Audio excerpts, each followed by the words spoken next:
Berdly is a character that is sometimes left to the side, memed on, or even looked down upon due to his inflated ego, gamer references, and silly hijinks of Queen and Noelle. And honestly, I totally get it. The first impressions that we get from him in chapter 1 are so negative, with him preventing Kris from joining up with Noelle and Berdly for a school project, which forces Kris to partner up with Susie, the most threatening and at first glance, least welcoming student in the class. That's not exactly something to be happy about, you know? This further compounds when we talk to Berdly while he's volunteering in the library later on, and he begins to look down on Kris for supposedly not contributing to society. He also worryingly turns down our request to go see Rudy at the hospital. Something tells me their relationship might be a tad bit tainted. Anyways, he's a bit of a gatekeeper and is outright rude, so again, it's not surprising a lot of people don't like Berdly, and I wouldn't expect most people to either. That being said, as I'll explore in this video, there is a deeper issue going on with Berdly which explains why he's acting the way he is, and what we can learn from his behavior. He is in fact more than just a gamer.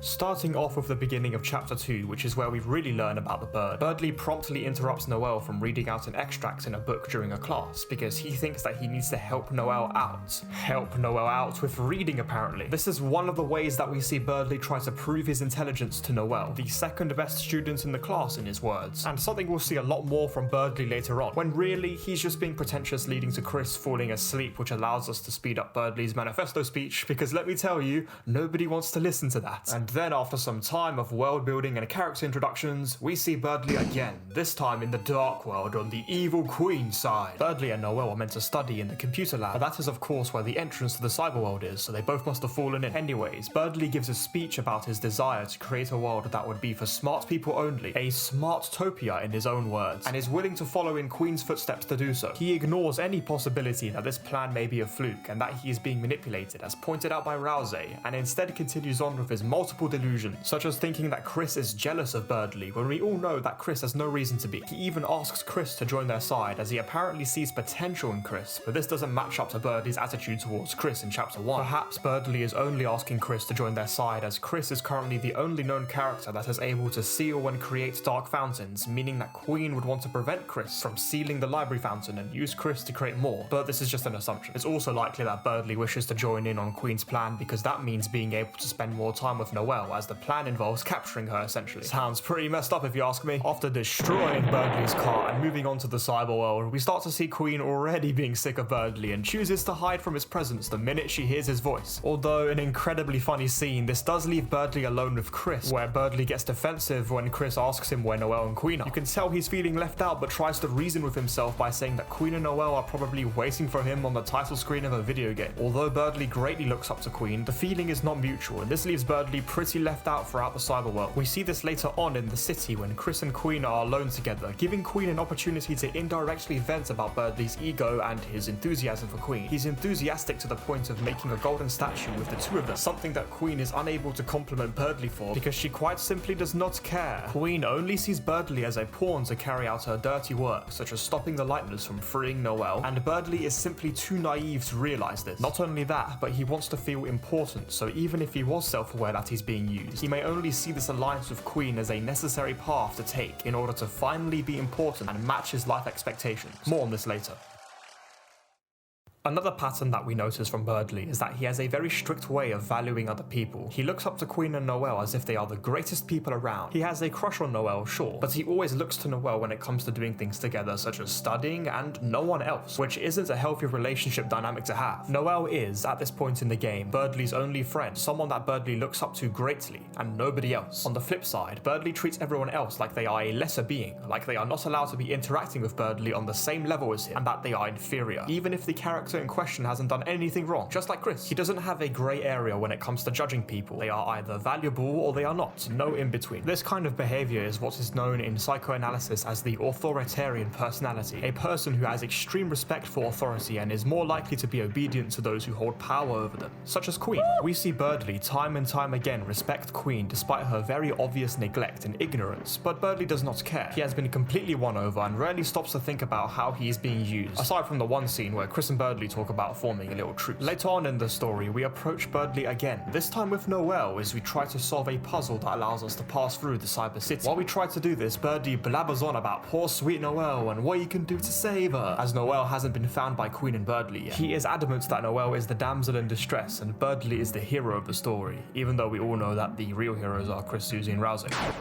Once Kris solves the puzzle, Berdly is shocked in disbelief and demands that Kris make sure no one finds out about this, especially Susie. Of course, how could Kris, of all life forms, be able to solve anything? Only the great Berdly has the brains to do so, so seeing Kris absolutely defy Berdly's beliefs is something he cannot stand. He is also worried about Susie finding out because he knows that Susie is going to rub it in his face more than anyone in this goddamn game. When the fun gang temporarily unite in the minigame circus section, or whatever it's called, you have the option to give a gift to one of the characters. If you give it to Berdly, he acts surprised and is somewhat thankful, as he's probably never been offered a gift before, like ever in his entire life. He forgives Kris for hanging out with Susie, which is a very low bar to reach if someone offers you a gift, but hey, it counts. Of course, the rest of the gang are absolutely shocked, and even Rousey, who is often very friendly towards Kris, struggles not to be outraged by the unexpected kindness offered to someone who probably doesn't deserve it. A bit more exploring later, and once the Lightners finally reach the entrance to Queen's castle, Queen captures the Lightners, including Berdly, which is where Berdly finally realizes that Queen was, and never will be, a reliable partner. Berdly has exhausted his usefulness as an ally, and he will now therefore be confined in the dark depths of the Queen's mansion. At least, that's what she wants us to think. Moving on to the Queen's mansion, the Lightners have managed to make it out of their little cells, unlike Jevil, and we can see that Berdly is anxious about being left behind by Susie, as well as rescuing Noelle. He really wants to help her, and if he's unable to, then he'll likely see himself as a failure and feel very guilty about it, as covered earlier. Moving on to the next few rooms, we have 3 puzzles to solve which involve fitting many shapes within a shape in order to progress to the next room. Similar to the puzzle earlier, Berdly is absolutely shocked that Kris was able to solve it, but this time Susie is there to completely witness it. Berdly's fears from earlier are justified as Susie begins to rub it in. Of course, Berdly tries to cope as much as possible by making all sorts of excuses as to why Kris managed to complete it, but we know they don't add up. Berdly tries to solve the other 2 puzzles by himself when pressured by Susie, but he knows that he's unable to do so, and Kris proceeds to get through more with ease. And once we reach the final puzzle is when Susie actually manages to figure out how to solve it and rubs it into Berdly the most, which honestly is very satisfying for people playing who know that Berdly's ego needs to be checked. Depending on how you look at it, Susie isn't particularly harsh here. She's just saying that Berdly's intelligence is that of the rest of the gang, and that intelligence does not matter when trying to be friends. She doesn't attempt to one-up Berdly or act like a superior being, which is something that Berdly used to do all of the time. And I say used to because what happens next is the most important part of the game for Berdly so far. He openly accepts his fate as being worse at Kris at solving puzzles, and then proceeds to explain the origins of his behavior. Berdly started off as a lonely bird and not well remembered by those around him. It wasn't until the spelling bee versus Noelle where she froze when trying to spell December. For those of you familiar with Des Holiday and what might have happened to her, you can see why this happened. If only Berdly knew the real reason why he won the spelling bee. It may have been possible that Berdly was never around when Des, Noelle and Kris used to hang out and only started talking to people later on. We don't fully know yet. Berdly then goes on to explain the euphoria he felt when winning something, and he wanted a taste of that again. But Berdly acknowledges that Noelle helped him reach that high. Where would he be if he and Noelle were to part ways? The looming expectations he now has to be the smart kid has been a weight on his shoulders for so long, and he was finally able to let go of them right here. He even goes as far as accepting that he was tricked by Queen. And let's not forget how Susie and Lancer helped him too. You see, Susie and Berdly are polar opposites. When Susie is unable to complete an easy puzzle in chapter 1, she doesn't even care about her stupidity. She simply attempts to pass through obstacles the only way she knows how, which is by smashing her way through. And that's exactly what Susie gets across to Berdly. It's alright to screw up sometimes, because their friend group does not discriminate based on intelligence. In Deltarune, we even see some of the smartest and wisest characters screwing up in critical moments. Berdly's ego had simply been created due to the overwhelming negative emotions experienced from not being important and being unable to live up to the expectations that once granted him the feeling of pride and joy when he won the spelling bee. Berdly had to find a way to create a facade, a persona of intelligence, without actually delivering the results needed when it came down to it, like in the Queen's castle. A facade he convinced was true. But in the end, screwing up and embarrassing himself was probably the best thing that ever happened to him, because it allowed him to be himself and on the side of the Lightners. Later on, when the gang meets up with Rousey, Berdly has a plan to help stop Queen and save Noelle. Most importantly, he isn't afraid of stating that he can't achieve the plan by himself this time, which is why he turns to his new allies for help with initiating the plan he has brought together. He's completely turned a new leaf and really uses his resources well to help the team stop Queen. We see this again again later on when Berdly calls up all of the comrades that we met throughout the cyberworld to help cushion the fall from Queen's attack that the Lightners nearly died to. Berdly then commences the ultimate group project to take on Queen's final form in order to allow Kris to seal the fountain, just like the prophecy states the Fun Gang must do. A prophecy that Shaum the cat is very interested in. Go watch my video about Shaum to find out more and become a big shot. Thanks to Berdly, we would not have been able to carry out this task, and this is what being a true gamer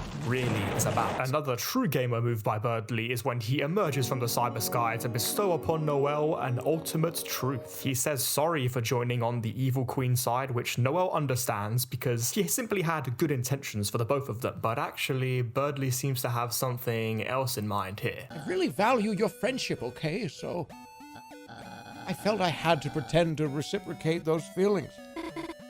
What? But I don't. I never.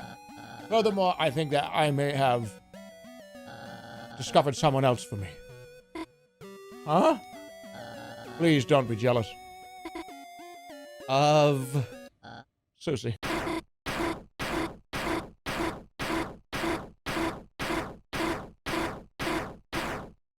I think the main reason I don't get mad at Berdly, even before learning about his difficult backstory, is because he is not a threatening character in the slightest, and so won't stop the Fun Gang from fulfilling the prophecy. Without him, Queen and Noelle added to the mix, the cyberworld simply wouldn't be interesting, and so I greatly appreciate Berdly's presence, and his ridiculous mental gymnastics. If we take a look at his short-lived ally, Queen, she was genuinely a problem. She kidnapped Noelle, tried to convince her to make a world that would make the both of them happy, when really, Noelle would never be happy being controlled by Queen, just like how she's being controlled by her mother at home. But I'm going off topic. Point is, we have a lot of reasons to be mad at Queen as well as Berdly. However, it's very easy to be mad at someone who has a massive ego. But instead, when I look at Berdly, I feel pity. I see a kid that's completely lost, someone that doesn't understand his place in the world, what he's capable of, and who to trust. Being so ostracized is a terrible position to be in, and it is what has led Berdly to be so annoying in the first place. Because when someone like Susie drops into your life and lets you know that you are allowed to be who you are, that's when you feel like you can lose your strings and break free. No pun intended. And that's exactly what Berdly does. And as silly as parts of it might have been, it's also so amazing to see at the same time. Unlike on the Snowgrave route where